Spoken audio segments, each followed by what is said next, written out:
Hello everyone, welcome back to my YouTube channel. दोस्तों, आज मैं आपके साथ इस वीडियो में शेयर करने वाली हूँ कि सर्दियों में लड्डू गोपाल जी को स्नान कैसे कराना चाहिए।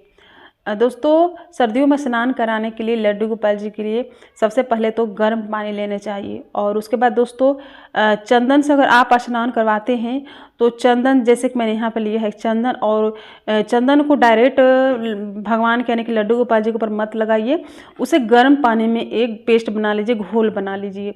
तो मैंने यहाँ पे लिया है गर्म गुनगुना पानी है और इसमें मैंने डाल दी है चंदन और इसे मैं अच्छी तरह से इसका एक पेस्ट बना लूँगी और पेस्ट बनाने के बाद में लड्डू गोपाल जी को इसे स्नान कराऊंगी दोस्तों।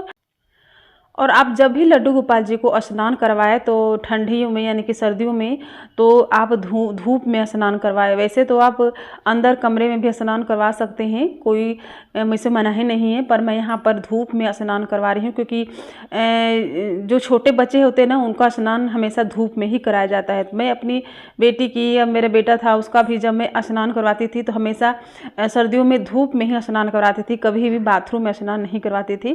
तो बस लड्डू गोपाल जी के साथ यही करना है, हम इन्हें अंदर क्यों स्नान करवाएं, सर्दी लग जाएगी स्नान करते करते।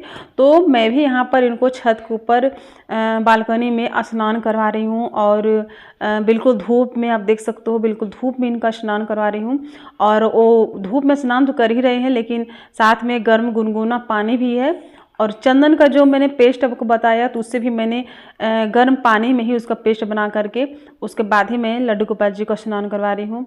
और दोस्तों, जैसे कि लड्डू गोपाल जी को आप डेली, जैसे कि सर्दियों में स्नान मत करवाइए, वैसे आपकी इच्छा है, मैं मना नहीं करूँगी, पर मेरा मानना है कि सर्दियों में लड्डू गोपाल जी का प्रतिदिन डेली स्नान नहीं करवाना चाहिए। अगर आप भगवान मानते हैं तो करवा सकते हैं, और आप अगर अपने बच्चे की तरह मानते हैं तो हम जैसे अपने छोटे बच्चे को तो डेली स्नान नहीं करवाते हैं, तो बस लड्डू गोपाल जी को हम डेली स्नान क्यों करवाएं सर्दियों में, यही सोच करके यही भावना रखना है और अपने भावना के अनुसार इनकी सेवा स्नान करना है।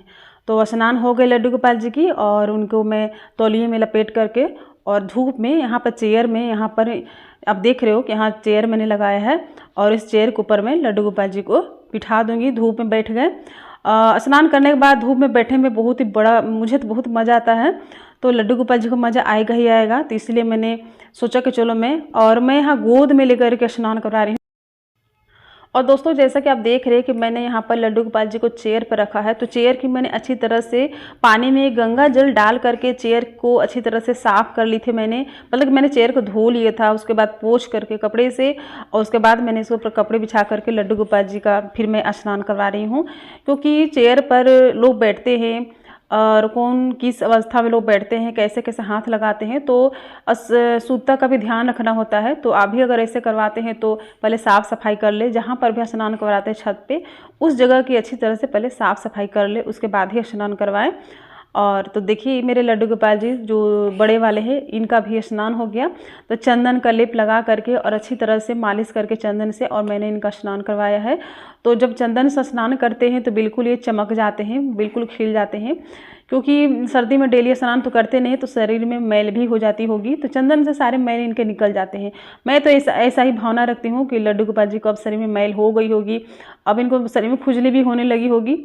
मैं ऐसे भावना करके अपने लड्डू गोपाल जी का स्नान कराती हूँ कि चलो अब स्नान करने का समय आ गया है और चंदन से स्नान करवा देती हूँ ताकि इनका शरीर का पूरा मैल निकल जाए। और भगवान भी यही कहते हैं कि आप मतलब कि मेरी पूजा करो तो आप अपने तरफ से अपनी तरह समझ करके पूजा करो, अपने बच्चे की तरह समझ कर पूजा करो। मतलब भगवान समझ कर पूजा करने की आवश्यकता नहीं है। जो लोग भगवान समझ कर पूजा करते भगवान, मतलब कि वो लोग भगवान को कभी प्राप्त नहीं कर पाते हैं। तो जैसे कि आपने सबरी की कथा तो सुनी होगी कि सबरी कैसे जूठे बेर राम जी को खिला देती है। तो राम जी सबरी का जूठा बेर नहीं देखते हैं, राम जी सबरी के भाव को देखते हैं। तो बस भगवान हर किसी के भाव को ही देखते हैं। तो बस मेरे मन में यही भाव होता है कि लड्डू गोपाल जी के शरीर में मैल हो गई होगी, चलो मैं चंदन से स्नान करा लेती हूँ ताकि इनके मैल निकल जाए और ये बिल्कुल मतलब कि फ्रेश महसूस करे। ये सोचकर मैं स्नान करवाती हूँ और आप भी ऐसा ही सोच करके लड्डू गोपाल जी का स्नान करवाइए। अगर आप छोटे बच्चे मानते हैं तो, अगर आप इनको बड़ा मानते हैं, जैसे दोस्त भाई बंधु अगर मानते हैं तो उस टाइप से आप उनकी सेवा कीजिए। जैसा आपने रिश्ता बनाया है बिल्कुल उसी भावना से लड्डू गोपाल जी की सेवा कीजिए। मतलब मैं जैसा बोल रही हूँ वैसा करने की जरूरत नहीं है। मैं छोटा बच्चा मानती हूँ, अगर आप लड्डू गोपाल जी को बिल्कुल छोटे बच्चे की तरह सेवा करोगे तो सेवा बहुत ईजी हो जाती है। अगर आप इनको बड़े बच्चों की तरह मतलब सेवा करोगे, फ्रेंड भाई दोस्त बंधु मान करके, तो सेवा थोड़ी सी हार्ड हो जाती है। तो बस अगर सेवा बिल्कुल इजी तरह से करना है, सिंपल तरीके से करना है, तो बस छोटा बच्चा मानिए, छोटा बच्चा समझिए और इनकी सेवा स्टार्ट कर लीजिए। तो मैंने स्नान करवा करके लड्डू गोपाल जी का श्रृंगार करके और लगा दिया है एप्पल और बिस्किट का भोग। तो हम लोग घर में जितने भी हमारे घर में हैं सभी एप्पल जब भी खाते हैं तो छिलका उतार कर खाते हैं, तो इसलिए मैंने लड्डू गोपाल जी को छिलका उतार करके ही और एप्पल दिया है।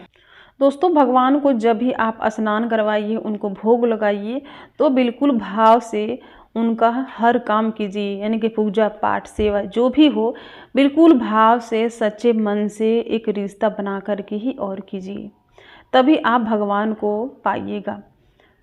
तो दोस्तों बस आज के लिए इतना ही, फिर मिलूंगी नए वीडियो के साथ। तब तक के लिए हरे कृष्णा, राधे राधे।